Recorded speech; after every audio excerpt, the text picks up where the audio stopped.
You're listening to The Art of Imperfect Adulting. I'm your host, Amy Stone. Here, I share stories from real people navigating the adventure that I call adulting. Are you ready? Me too. Let's do this. Hello, friends. In this episode, I'm going to introduce you to Sarah Dawkins. I think I totally sound like an old lady just to myself when I say how much I really enjoy being able to have conversations, sort of face-to-face conversations with people for the show who are all the way on the other side of the world. But I really do think it's a lovely thing. Sarah joins us from Spain for the conversation, but she's not from Spain. You'll hear her explain that in a second. Sarah and I talk about a professional shift that she made in her very own life. And in her case, when she began to question whether or not she wanted to continue to do the job that she had trained for, it became a self-identity issue. And so we talk about what that felt like, what happened, and how she worked through it. In my life, I've seen and even experienced this sort of, if I'm not this, then what does it mean about who I am situation unfold in a bunch of different areas of the human experience, not just work. So this is turning into quite a little babbling introduction. So I'm going to stop yapping about the conversation and instead let you hear it. Let's go. Welcome to the Art of Imperfect Adulting. Sarah Dawkins, are you ready for a fun chat today? Absolutely. Bring it on. Let's do it. All right. I have two warm-up questions I ask all of my guests. The first is, what part of the world do you call home? I think home is where I lay my hat, so to speak, because my husband and I have lived in so many places, 4 countries, and we're currently in Spain. So home is wherever I am at the time, and currently it's Spain. Spain. All right. So then this question is different when I talk to people who move around a lot. Share something that you love about where you are right now, where you're living in Spain. I love the peace and tranquility because we are a long way up above sea level, and yet we're on the valley floor of where we are, and we're surrounded by mountains. So walk the dog in the green space, the tranquility, it's beautiful. And of course, the sun shines a lot. Lovely, truly lovely. Yes, Spain is a sunny spot. Yeah. And that is really special. All right. Thank you for sharing that, Sarah. Our conversation today is going to be about a shift that you went through in your own life, which started by challenging your professional beliefs. But over time, I think it turned into a bigger identity shift. You were a nurse, but today you describe your profession as holistic health. And we're going to dig into that. But let's start at the very beginning. Rewind the clock all the way back to before you were a professional and share with us, what was it about being a nurse that you were drawn to when you were younger? I like helping people, and I wanted to help people in their vulnerable times. And I thought I could do that through nursing. So I tried to go into nursing, but unfortunately, I didn't work hard in school because there was no discipline or very little. So I didn't get the qualifications I needed. So I had to go to college to get the qualifications to go to nursing school. Oh, very interesting. All right. So I am in the United States and the education programs are a little different in different countries. So tell us a little bit about the process to train to be a nurse, where you were going to school. Where were you, what country are you going to school? It's like, so I'm not great at all of the accents. I would guess somewhere in the UK, but sometimes I get it wrong and it's actually South Africa and Australia. So you tell me. You're correct. It's the Okay. UK. So I applied to go to nursing school when I lived in Chester Okay. and was knocked back because I didn't have the right exam qualifications. So rather than going to college and getting the qualifications that I was asked of, I thought, no, I'm going to do better. So I went the next level higher, and I did qualifications at the level higher than was asked for, to prove to Okay. myself that I could do what they wanted me to do. All right. And And it took me 2 years actually to get the qualifications that I needed, in which time we'd moved across the country from the West Coast to the East Coast. And I applied for nursing school in Hull and was accepted. So very good. All right. So it is, I don't know if I never went to nursing school, so I can't guarantee that it's different than it is here, but it sounds a little bit different. I think you complete your nursing qualifications and you work as a nurse for quite some time. Is that right? I did, yes, but Yeah. my beliefs were challenged after only 4 years.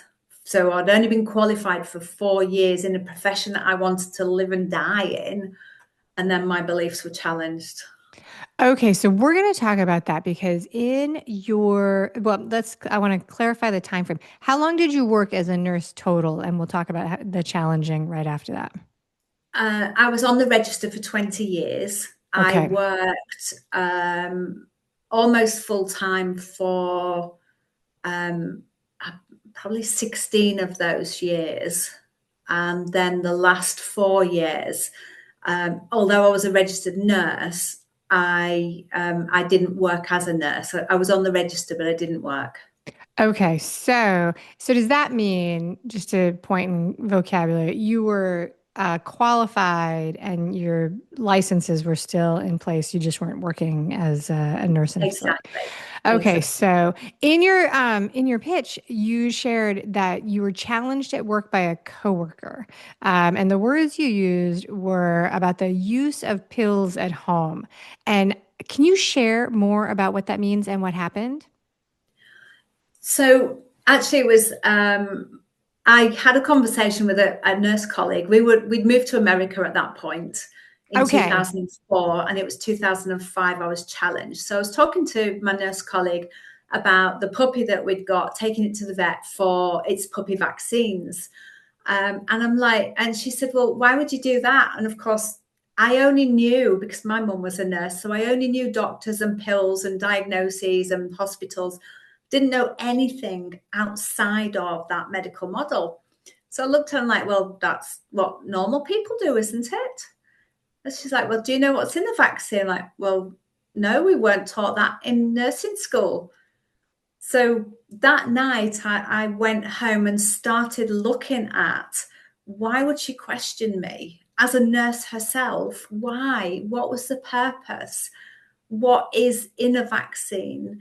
And then I went on to how does that affect my dog? And then I went on to, well, how does that affect me? And then I went on to the whole mind and body. And I just went down a massive rabbit warren. It wasn't just a rabbit hole. And for months and months and months, I just kept reading and reading, and every door opened more doors. And it was mind blowing because I didn't know any of this information.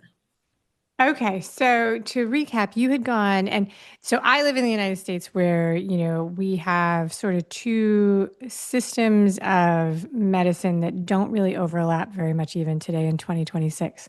You've got they do a little bit depending on who your practitioners are, but not usually. You've got a Western system of medication, which is diagnostics, and intervention, like intervention after an illness.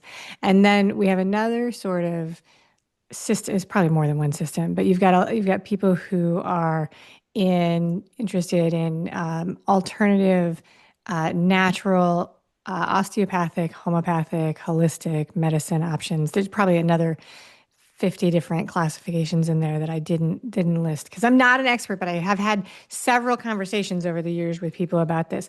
I think it's very interesting. So this conversation happened when you were in the United States. So you were in the United States, and the other person in this conversation was also a traditionally trained nurse.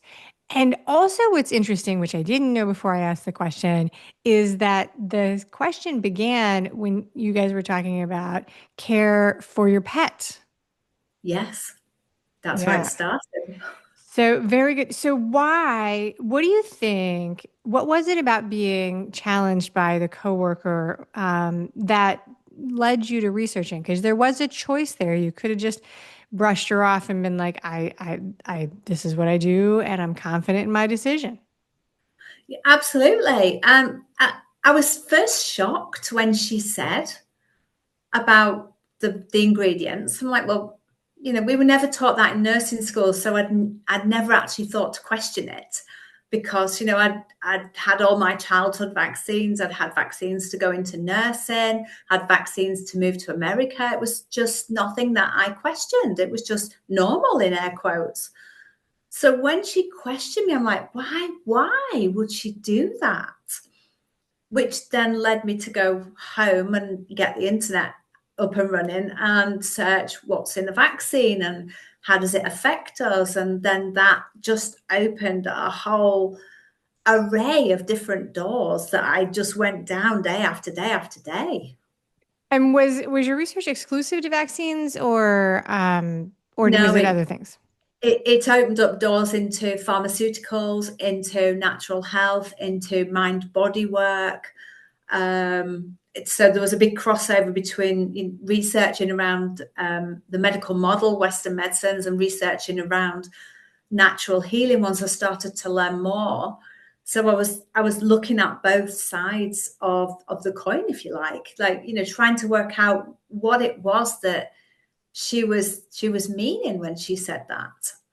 Okay. So, I mean, I don't know. So, like, here's a follow-up question about the vaccines, because when I so like even in the land of in the United States of getting vaccines, the nurses who and doctors who walked me through that process in my life, they've all explained that not everybody gets the vaccines. Like that there is some explanation about don't get, this vaccine if you have this other condition. So when you say that you were not taught about vaccines as a nurse and as a person, tell me more about that, because it's hard for me to imagine that a medical professional, even in a Western sense, would not have been trained on adverse impacts of vaccinations.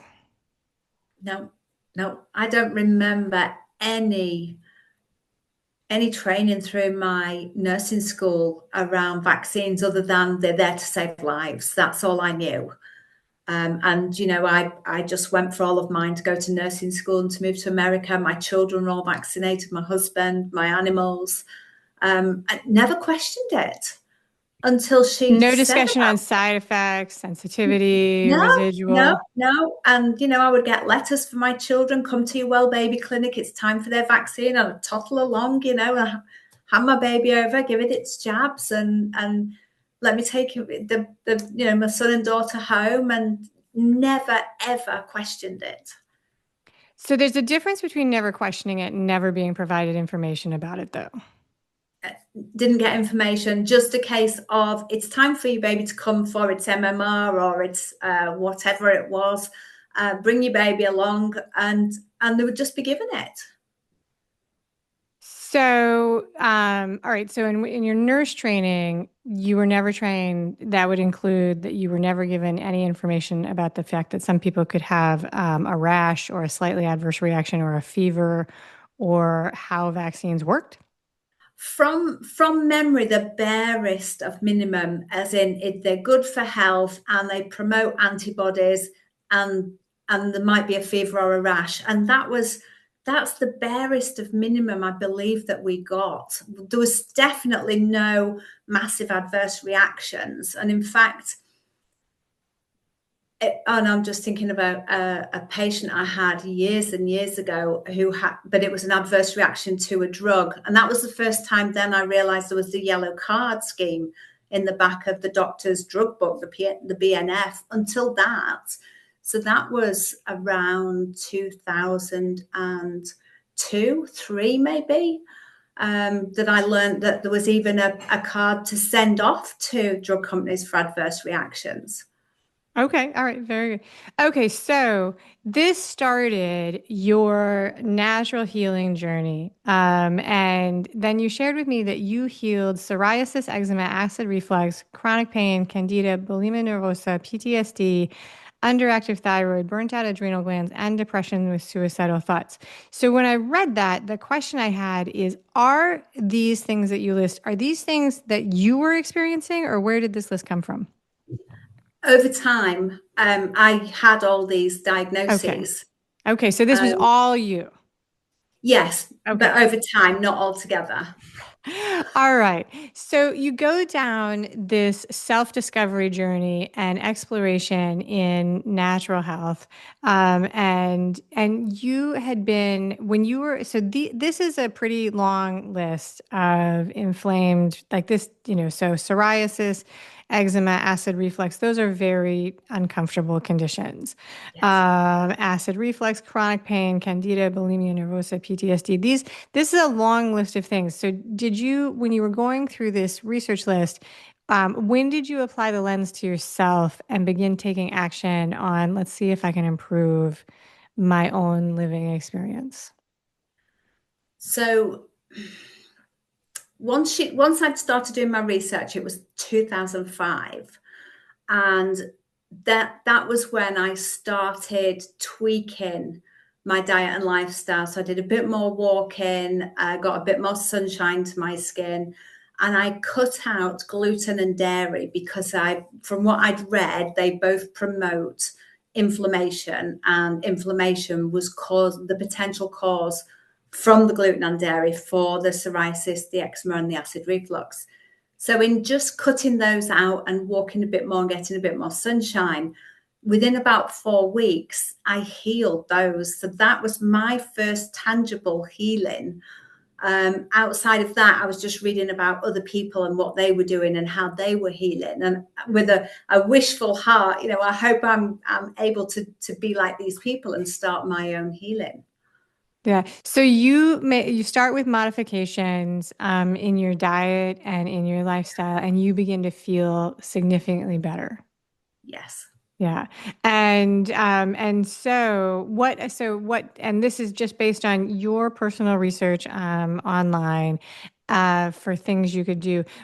And is that all of the changes you made, or what other type changes did you make? Initially, I just looked at, I call it the physical pillar, and that's where majority of people start: nutrition, hydration, sleep, and exercise, all sort of in that's the physical things that we can do. And that's where I started. And that's how I first started my own healing journey. It was later down the line, I realized there was three other pillars that I needed to bring on board to fulfill a lot more healing within me, not just on the external. Okay. And so at some point you begin to not just focus on yourself, but also begin to offer to help other people explore more natural health options as well. Were you still working as a nurse, or did you immediately quit that job and start helping other people? No, I was still working as a nurse. As I was learning more about healing in my own body and doing more research, I started doing a lot of pro bono work with people that I knew to see if I could help them through the knowledge that I'd gleaned for myself.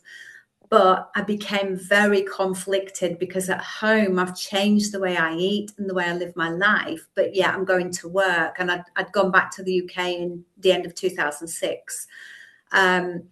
So then I'm going back to work as a nurse in a hospital, following doctor's orders, helping patients through procedures, giving them pharmaceutical drugs. So I got very conflicted in who am I when I'm living these two entirely different lives. So yeah, let's talk a little bit more about this inner struggle and how it was showing up for you. So at home, you've changed your life, and what was going on at work as a nurse that was particularly bothering you that showed up as being disingenuine to yourself?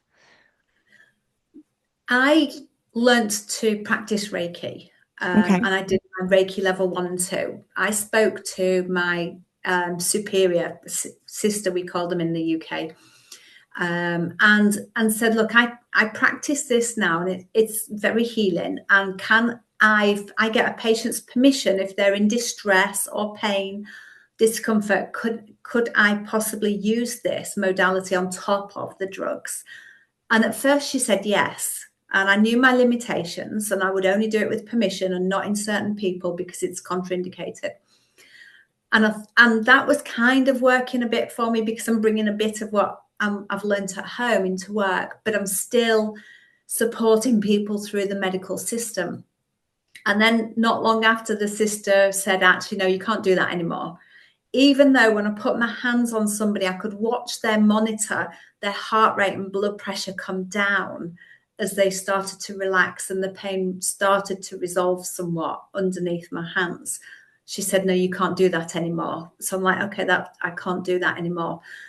And I felt so conflicted because for a lot of patients, they came through the system where if they'd have tweaked their diet and lifestyle, they wouldn't even be in the system. You know, I had a young 21-year-old girl came for a gallbladder removal, a cholecystectomy, and she drank, I think, 6 liters of Diet Coke a day. And I said, how do you think what you're eating and drinking is impacting your gallbladder? And she said, I don't know. I said, is it possible that what you're putting in is affecting your internal organs? And I had that conversation not to make her ashamed, but to make her more aware of how her lifestyle was impacting her life. She can't go back and have the gallbladder put back in because it's been removed, but I tried to help her to see from just a few little tweaks in her lifestyle, she could be a lot healthier in herself. And she took it on board because I genuinely wanted to help. But I felt so conflicted because that's not what I was paid to do at work. I was paid to follow what the doctors ordered and follow their protocols for patients because I was a recovery nurse, so working in theatres. So I had to follow those protocols to make sure the patients were comfortable post-operatively and then return them to the ward. And I so wanted to keep dropping seeds of knowledge to these patients to help themselves. Because a lot of people, the doctors only focus on, here's a symptom, here's another symptom. When we put those together, we call it this and put that diagnosis on it. And then when we've got that diagnosis, we give these pills for that diagnosis. And that's kind of where they stop. And I'd learned so much about mental health, emotional health, spiritual health, and how they impact what goes on inside of us and how we can use those to heal ourselves. But yet, I couldn't talk about that at work. So I was Right. just so conflicted. It's like, I know if they made a change, they wouldn't even be here now having this operation. Interesting. All right. So very good. So this begins as your conflict about the beliefs and patterns that you were working for you in your own life. But then it extends a little bit into your concept of who you are because you identified with the description of being a nurse. You had trained to be a nurse. I think your mom may have been a nurse. Is that Yes. correct? And so, as part of this, you begin to question, well, all right, this no longer feels aligned while I'm at work, but also if I step away from this, then who am I? Yes. So, walk me through this authenticity battle because it sounds like it became more than just. I don't fully agree with the steps I'm being asked to follow at work because I can imagine a situation where you would say, all right, this is not how I live my life, but I understand that this is what happens at work. You know, I'll give you an example. There are many, many vegetarians who work in restaurants where they prepare and serve meat, and they wouldn't do that necessarily for themselves, but they make a deal with themselves. They're like, this is my job. Walk me through your authenticity battle and how it shifted for you. So as I said, I went into nursing because I wanted to help people in their vulnerable times. And I wanted to help themselves. And at first it was, well, they've had this major operation. I can give them a full bed bath and help them to feel clean and put clean clothes on and, do their hair, and I could help the ladies with their makeup. And I can support them in their healing to make them feel more human post-operatively. And I can allay fears pre-operatively. So I saw that initially as my way of helping support people. And then the more I learned about natural self-healing, the more I'm thinking, I live this life at home on my, with my family, but with my new core beliefs around my body heals me. But yeah, I'm going into hospital and telling these patients, you've had this bit cut out, or we've put that bit in, or you've had this operation to do this and that, and these pills are necessary, and the doctor's saying you've got to take this medicine and this medicine because of your blood pressure, because of your cholesterol, because of pain and whatever, and all of that. And I'm thinking, well, actually, there is another way. We could look at natural treatments, but I'm not allowed to say that at work because that's not within my remit. There's more autonomy in nursing in England than there is in nursing in America, or so I found in my experience. But even so, I wasn't able to tell this to the patients. So I set up a website whilst I was still nursing, talking about my journey of healing my thyroid. And I was actually reported to my nursing body by somebody anonymous. I wasn't told who it was, saying she's a nurse and yet she's talking about not taking pharmaceuticals for the thyroid, which is normal. And she's saying that this is what she's done. And that is so in conflict with her being a nurse. And I had to explain myself to my governing body. They wrote to me and said, what is going on? We've had a complaint. You need to take that off your website. You cannot put that on your website. So that really added more conflict to the who am I? I just want to help people to have the knowledge to help themselves. And I thought maybe I could do it through my website rather than sharing the information at work, which was really frowned upon. And some of my colleagues laughed at me when I talked about what I was doing and how I was living my life. They thought, well, a lot of people think I'm crazy, but that's fine. That's their opinion. But in my life, I'm healing a whole range of health issues that I've had for decades. And, whilst they're calling me crazy, here I am healing myself through non-pharmaceutical methods. So I was massively conflicted between, look, I'm healing myself. Surely this has got to be a good thing. And then going to work and being laughed at and told, you can't speak like that. You've just got to follow the doctor's orders. And this is the protocol. This is what you tell the patients when they come out of surgery. And this is the advice that you give them.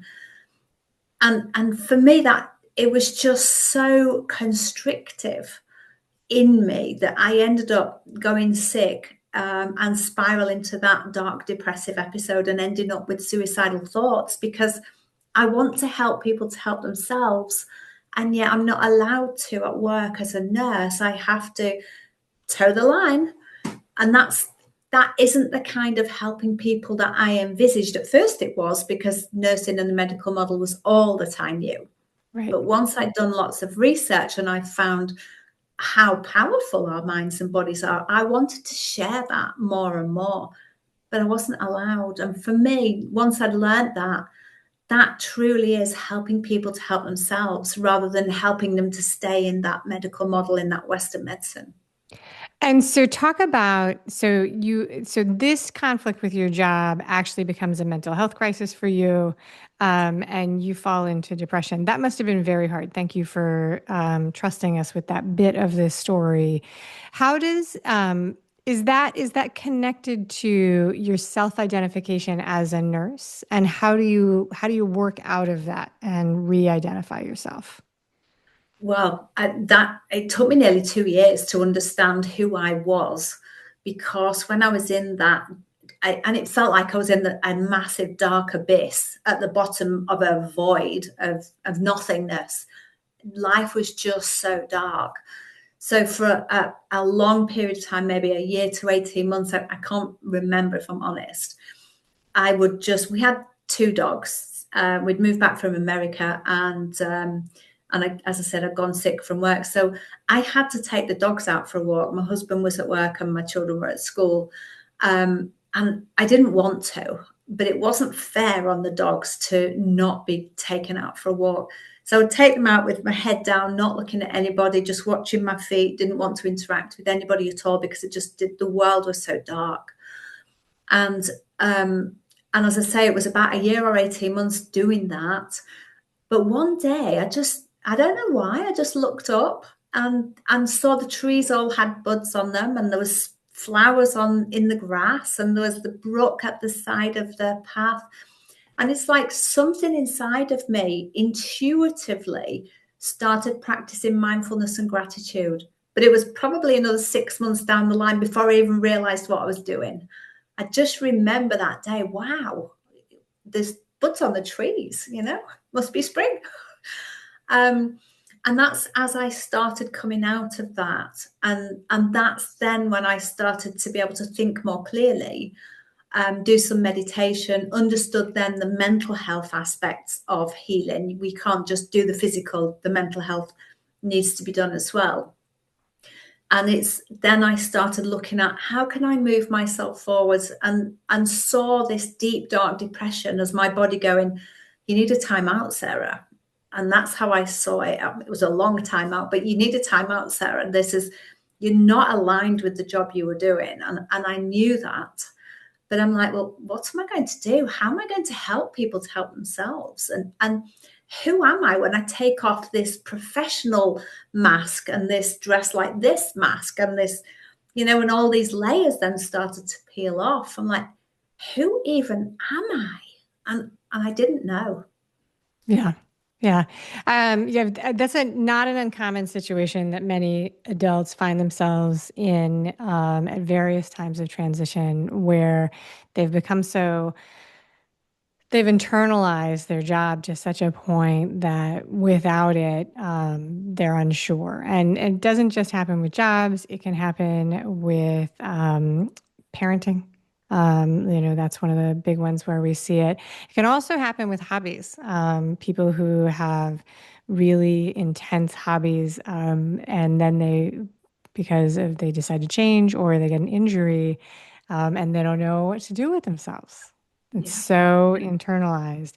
And we don't always do a good job of preparing each other for this. So you're going through this authenticity battle and you begin to peel back the layers. You begin to realize that you're out of alignment. You're taking this break. Talk about, so you, at some point you leave the job. Yes. My husband suggested that I set up my own business. And I'm like, A, I know nothing about business. B, what even would I do? And C, I'm barely functioning in the house here. How on earth am I going to set this business up and do whatever a business owner needs to do? But actually, there was, I'd gone back to university and did a master's degree. And that university had a graduate entrepreneurship program to help people to set up their own businesses. So I inquired about it, and they literally just started a course. I'd missed 1 week. So she said, come and join us. It was one of the tutors from my master's degree. So I joined that and learned more about setting a business up and what it all entails, the things that you need to do. So I'm like, okay, so I incorporated my business, and I'm thinking, well, what am I going to do? I'm still a nurse, but I'm no longer in a hospital. And I thought I found LinkedIn and set a profile up and put all of the transferable skills that I had as a nurse onto this profile.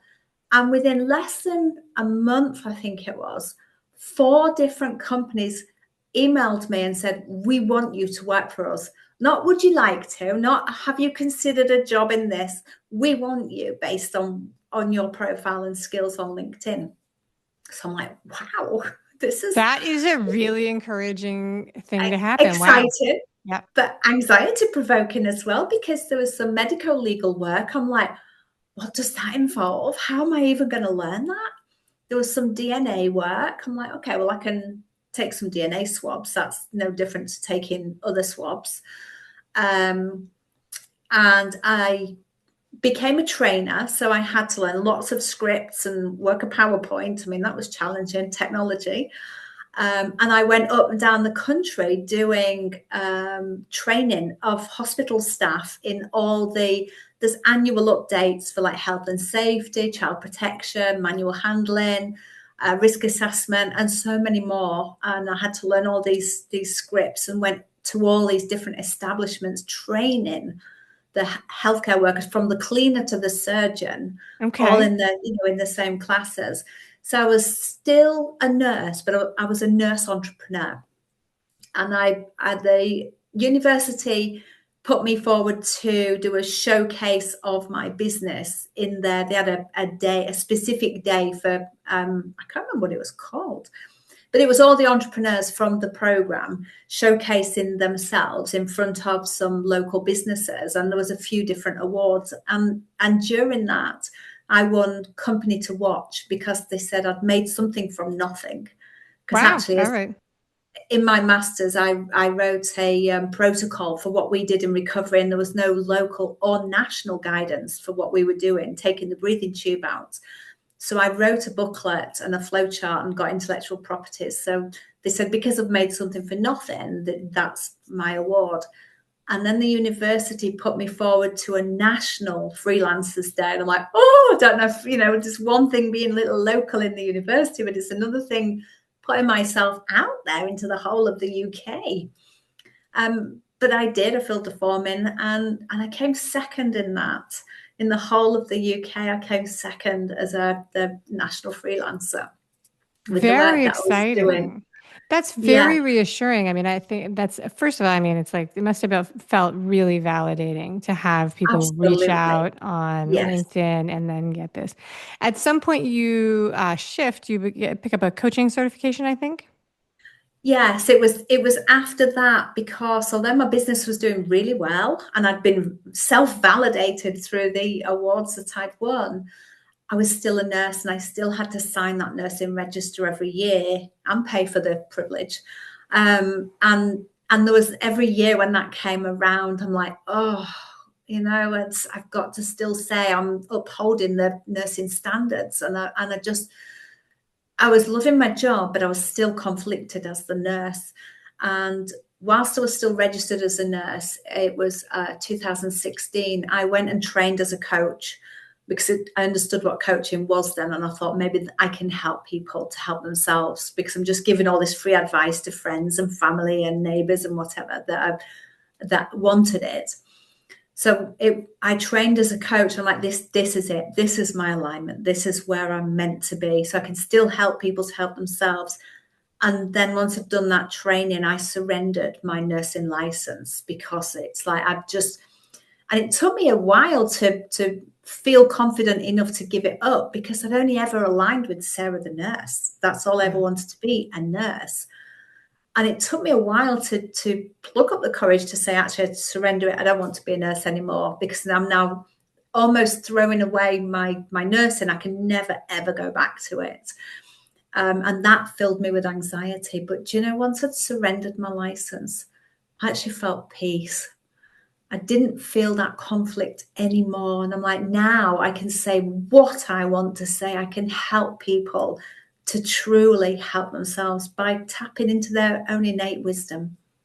So I'm going to ask you a question and about how you either combine or separate or integrate these two sort of philosophies. I ask this for everybody who I talk to. I've interviewed several people who have shifted for a variety of reasons from places where they had required licenses with standards to other things. And people have different answers all the time. So please do not take this in any way as any sort of reflection on your decision. But for you, was your journey, did it turn into a rejection of the philosophies of Western medicine, or is it something where you think that these things should be more inclusive and combined together?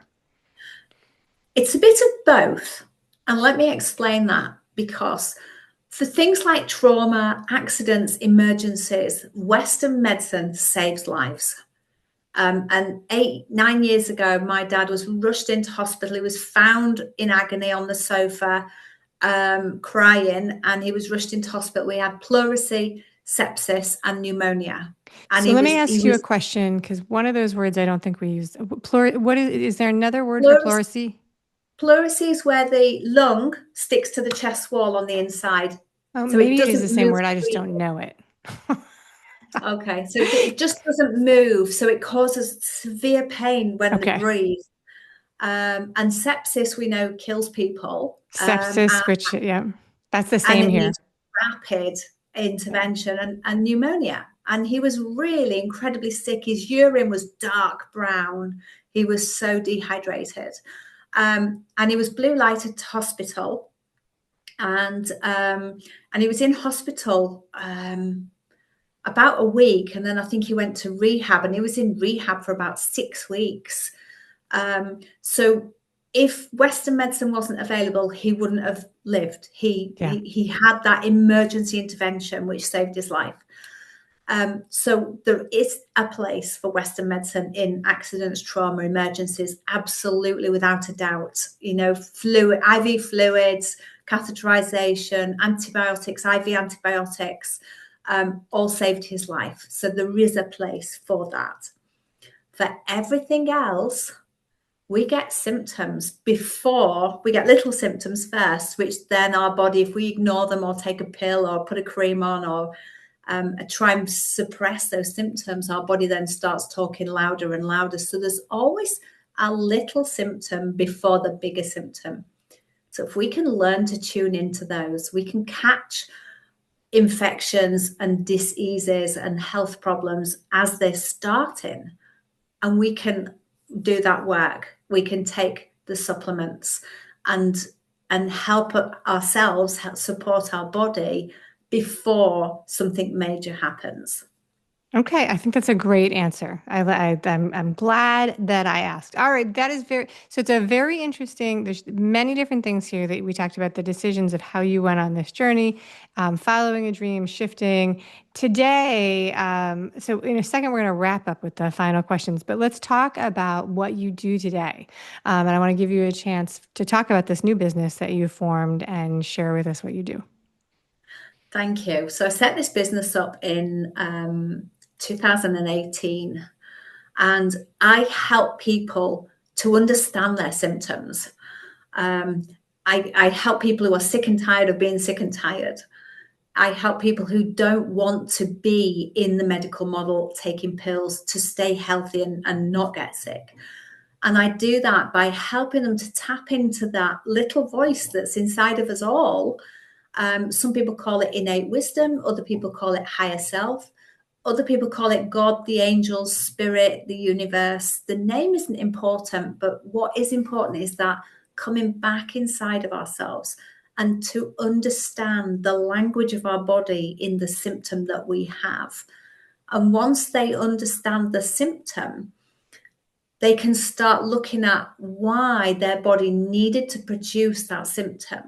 So recently, yesterday actually, I was talking to a lady who has had IBS, irritable bowel syndrome, for 10 years, and the doctors can't get to the bottom of it. Nothing they've done for her has helped. She's in a lot of pain. And I just asked her, you know, the root cause usually of IBS is stress and anxiety. I said, does that resonate? She said, oh yes, 10 years ago, my son died, and as soon as he died, my mother was diagnosed with dementia. So I've been caring for her for 10 years. So she'd got unprocessed guilt, plus she'd lost, in air quotes, her mum, because her mum's mind was changing as the dementia was progressing. This lady hadn't had that chance to grieve. She was holding on to all that stress, anxiety, and grief, and it was manifesting as irritable bowel. And yet there's other people suggesting, oh, take this product, take that product, use this pharmaceutical, use that pharmaceutical. A lot of people don't go to the root cause. It's like, here's a symptom, here's something that works with that symptom, do Yeah. that. Whereas I say, what's the message in that symptom? There's some wisdom in it somewhere. What's your body trying to tell you through that symptom?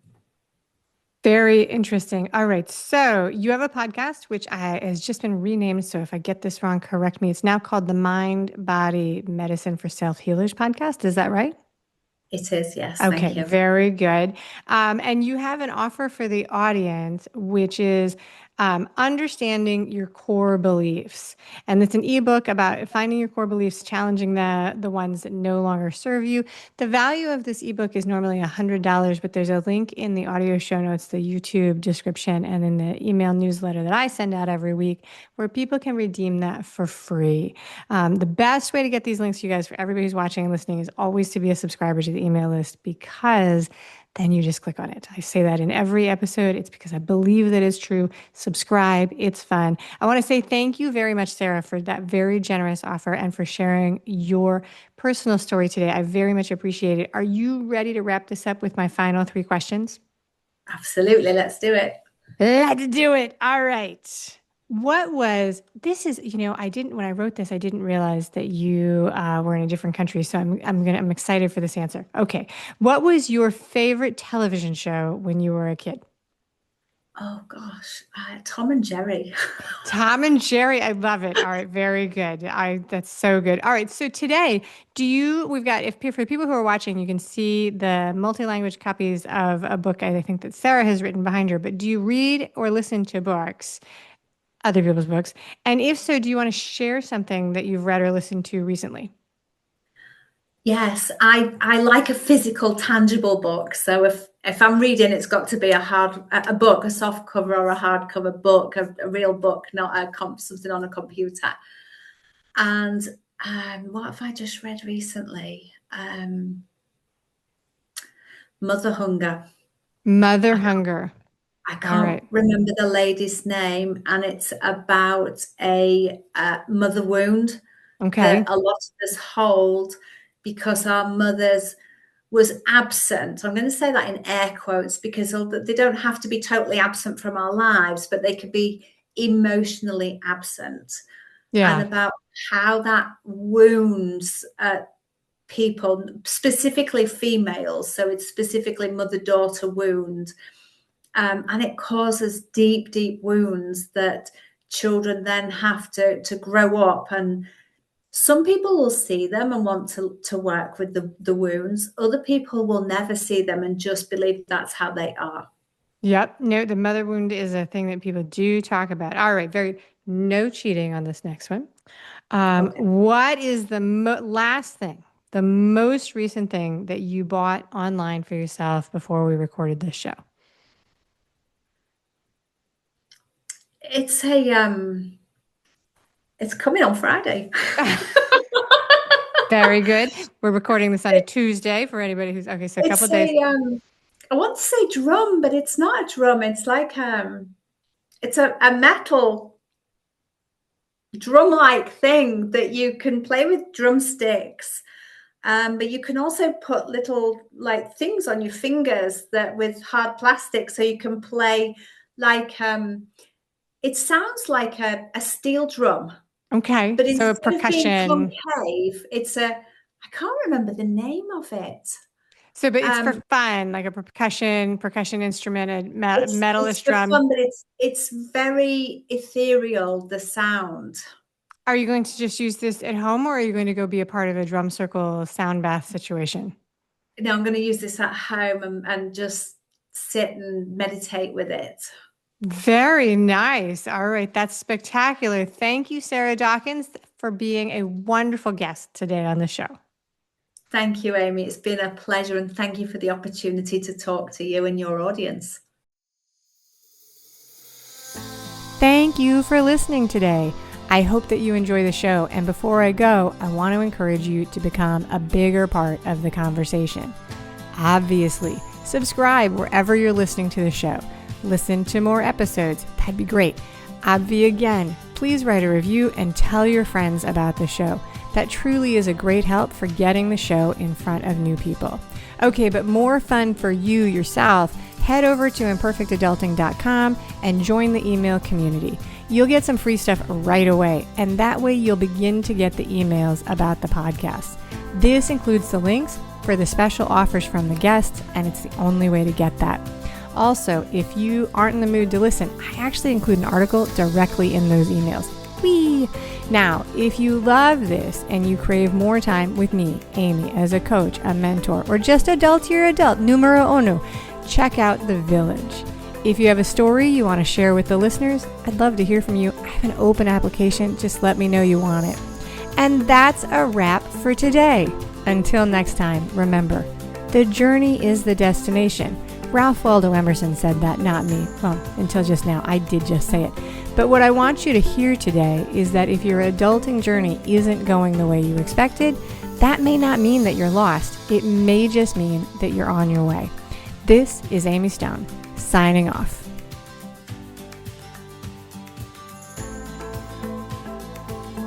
The Imperfect Adulting podcast is created and produced by Amy Stone and Amy Says So. Anything expressed on this show is offered as entertainment, and the views of the guests may not always represent the ideas and viewpoints of the host. That's me. Amy does not intend or hold herself out to provide professional advice or recommendations of any kind. In the end, you and you alone need to make those kinds of decisions based on your personal and individual situation, needs, circumstances, and comfort level.